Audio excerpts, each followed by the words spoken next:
পবিত্র ঈদুল আজহায় পশুর হাটে চাঁদাবাজি বন্ধে হটলাইন চালু করা হবে বলে জানিয়েছেন স্বরাষ্ট্রমন্ত্রী সালাউদ্দিন আহমদ। এ সময় চাঁদাবাজির ঘটনা জানানোর জন্য 166-113 হটলাইন নাম্বারে ফোন দেওয়ার অনুরোধও জানান তিনি। মঙ্গলবার 12 মে আইনশৃঙ্খলা সংক্রান্ত সভা শেষে গণমাধ্যমে এসব কথা বলেন স্বরাষ্ট্রমন্ত্রী।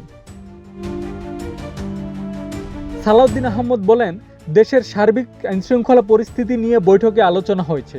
ঈদুল আজহার আগের এবং পরের 7 দিন পুলিশ হেডকোয়ার্টারে মনিটরিং সেল গঠন করা হবে। এছাড়া কুরবানির সব পশুর হাটেই আনসার সদস্য মোতায়েন থাকবে এবং পশুর হাটে সকল প্রকার চাঁদাবাজি বন্ধে হটলাইন চালু করা হবে।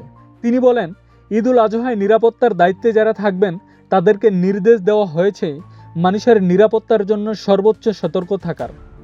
স্বরাষ্ট্রমন্ত্রী বলেন, উত্তর সিটি কর্পোরেশন এলাকায় 15টি পশুর হাট হবে আর 11টি হবে দক্ষিণ সিটি কর্পোরেশনে।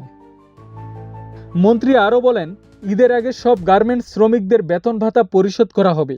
বিজেএমইএ এবং বিকেএমইএ এ বিষয়ে রাজি হয়েছে।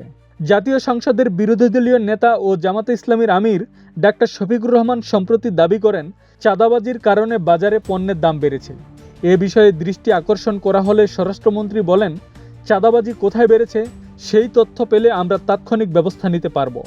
এদিকে গত 30 এপ্রিল থেকে দেশ জুড়ে চাঁদাবাজ, সন্ত্রাসী, অস্ত্রধারী, মাদক কারবারি ও জুয়ারিদের বিরুদ্ধে বিশেষ অভিযান চলছে।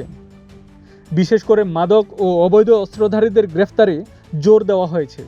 পুলিশ সদর দপ্তর, ডিএমপি ও জেলা পুলিশ সুপারদের নিয়মিতভাবে অভিযানের অগ্রগতি প্রতিবেদন দিতে নির্দেশনা দেওয়া হয়েছে বলেও জানান তিনি। আব্দুস সালাম, প্রজন্ম 24।